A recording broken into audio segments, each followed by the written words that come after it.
inside that tower there's a bell. Now the rule was if you were a prison guard here or worked at the prison back in the 1800s, you had to live within ear's reach of this bell. So this is prior to telephones and cell phones, of course. The only way the prison could communicate with the guards to come back to the prison if there was an emergency or shift change or riot, anything like that, was to ring that bell. So they all had to live very close by to hear it. And they all built their homes in this area here, which is Portsmouth Village. Now, Portsmouth Village was founded in 1784 by the United Empire Loyalists from the U.S. After the American Revolution, there was a group that still wanted to remain loyal to British Crown. So they headed north into British territory, and the king granted them free land in this area.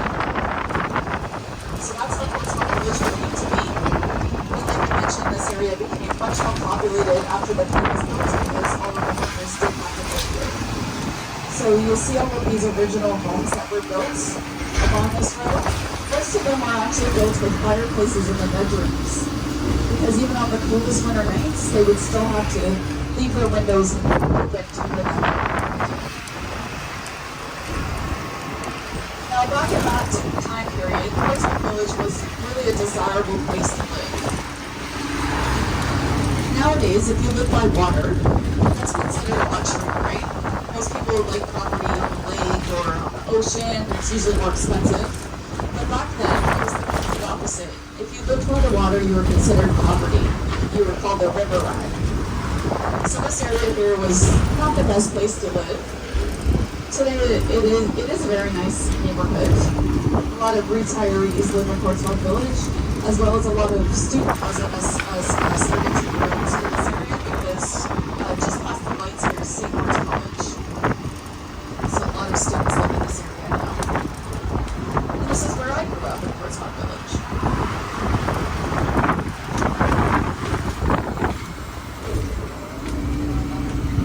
Now we're about to enter a very interesting area here in Kingston. It's certainly a very fascinating area and building to me. It's what I call Kingston's deep, dark secret.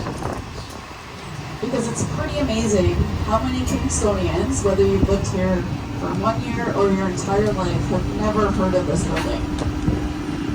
When I mentioned the words, the Rockwood Asylum, to my mom, who's lived here 74 years, she didn't know what I was talking about. And I was completely surprised. I didn't understand how someone who lived here their whole lives would never have heard of this building. But that was the whole purpose.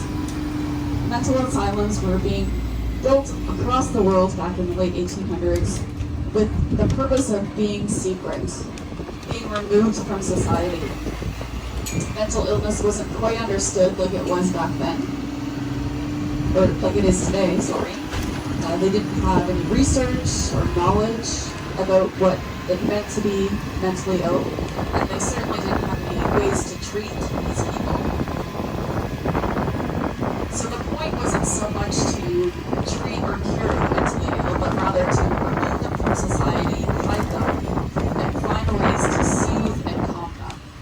So often these asylums were being built in very remote locations on the edges of the city. This one in particular, on Lake Ontario, lots of vacant land around. Now, because they didn't really understand mental illness back then, all sorts of different people were being sent to these asylums, probably people that really deserved to be here. So if you were showing any sort of different personality trait or behavior that people would deem not normal, they would think you were crazy. So a lot of elderly people were being sent here because maybe they were showing signs of dementia or Alzheimer perhaps. They thought, what is wrong with this person? They're nuts. Send them away.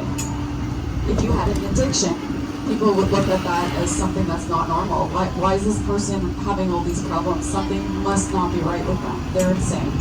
Send them away. Children, maybe they had autism. They didn't know what that was. They just thought, they're crazy, send them away. So all sorts of people were being sent to buildings like this throughout the years, and they became very overcrowded. This building was built in 1868. It could take in 3 sorry, it could take in 300 inmates at a time. But at one point, on record, there was 1,200 patients in this building. Now, because they didn't know what to do with these people, unfortunately, they experienced some very unpleasant treatments. A lot of really awful things happened inside the Rockwood. A lot of disturbing things happened here. The building has a very, very dark history. It's something that we feature on our Ghost and Mystery tour every night. So if that's something you would like to learn more about, we can come here every evening. And we tell the stories of this building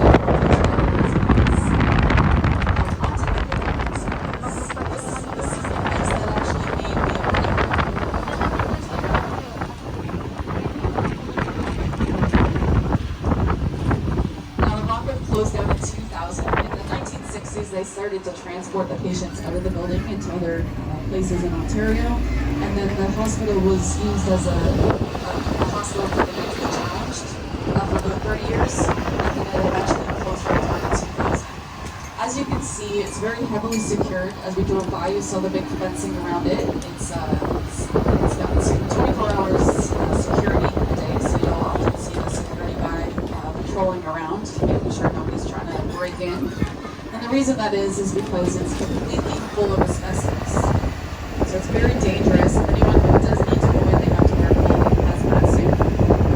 I think it was about 8 years ago that building went up for sale for $1. Everybody was like, what the heck? Why is this for $1? But the deal was that you had to pay over $70 million to get it back to standards with all of the infected asbestos inside. Never mind all the repairs that probably needed to be done inside, because each room was built so small and narrow that you couldn't really use it as like a residence or anything like that. There would be a lot of work that would need to be done. So unfortunately, it still remains vacant. I think it would be a perfect museum or even filming location. Unfortunately, I think the Rockwood will forever be vacant.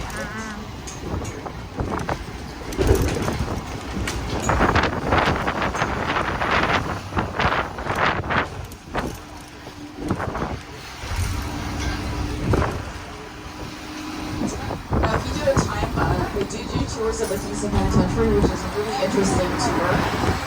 Growing up in Kingston, I was always fascinated with prisons. You know, I drove by a prison almost every single day. I always wondered what it would be like inside, especially Kingston Penitentiary with its very rich history and reputation. So as soon as it closed down and they started offering tours, I swear I was the first in line. And I never in a million years imagined I would be on the other side of that wall. So I was really curious to see what it was like. You know, and if you ever saw movies or TV shows about prisons, and you see, you know, how the inmates all eat together in cafeterias and, you know, work out in gyms and play sports and stuff, that's not what it was like in Kingston Pen. Everybody had their own cell. Your food was brought to your cell. You ate in your cell. There was no common areas. It was a very horrible place to be. Right here is Portsmouth Harbour.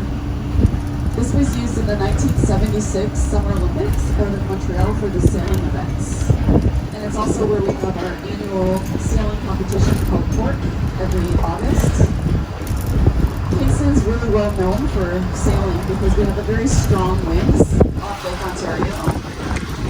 And also some very strong currents because earlier I pointed out to you the intersection of waterways. Because those three bodies of water meet in this area, it somehow produces very strong currents. So it's the perfect spot to come sailing, and people fly in from all over the world every year to compete in that sailing competition here in August. And take a look ahead of us to the right, that limestone building across the street from us on the corner. This is called the Isabel McNeil Home. It was built to be the second residence for Kingston Penitentiary's warden. But in 1990, it took over a much different purpose. It was purchased by Corrections Canada and turned into what they call a transitional residence for the prison for women. So when a woman was being released from prison, they would be sent here to this house and spend 6 months to a year under high security still. and they would be trained or educated on useful skills that they would need to help reintegrate them back into society, to help transition them back into society after their sentence. So they called it a transitional residence, otherwise known as a halfway house. I actually grew up in Portsmouth Village right next door to a halfway house. That was quite interesting. On the right here, a couple of really big homes. This first one on the right, the limestone, is a home to our first mayor here in Kingston, Thomas Kirkpatrick. And then the one next to it with the red roof here was owned by a man named James Morton. James Morton was a very popular guy here in Kingston because he owned the biggest brewery and distillery in North America at the time, called the Morton Brewery, which was located in these buildings right next door to his home. These are now owned by Queens in the city of Kingston. But if you take a look at the tent center here as we drive by, that building was his brewery.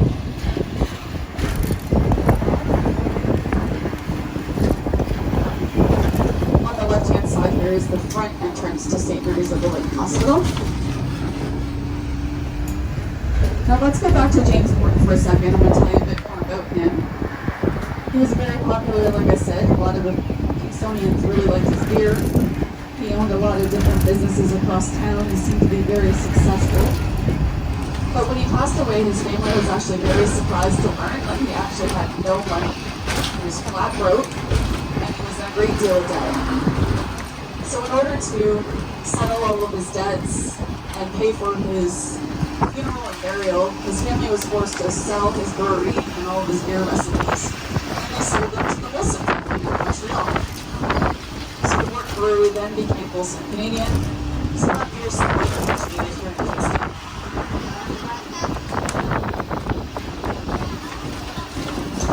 On the left here, we're passing by the student residence buildings for Queen's University. About 95% of Queen's students come from outside Kingston. So we have 14 different resident halls that can house 4,000 Queen's students at a time. So if you are here for your first year and you want to live in residence, you're guaranteed a room. The Plains magazine actually rated Queen's University as the #1 university for residence life, which I can agree because they're very, very beautiful buildings. They're situated right on the lake, which is really nice, and only about a 10-minute walk to downtown Kingston. So the students have it pretty good to live here. Queen's University has a really good reputation in the country. We have about 25,000 students that come here every year, but unfortunately the last 2 years we've only had about 6,000 due to COVID. Kingston's very much a university town, so we really count on the students and their energy and their liveliness in the wintertime in our city here. So it's been very quiet the last couple of years. Queens is known for 2 programs in particular. The first one is social sciences and art. The biggest program here would be engineering. It's pretty interesting.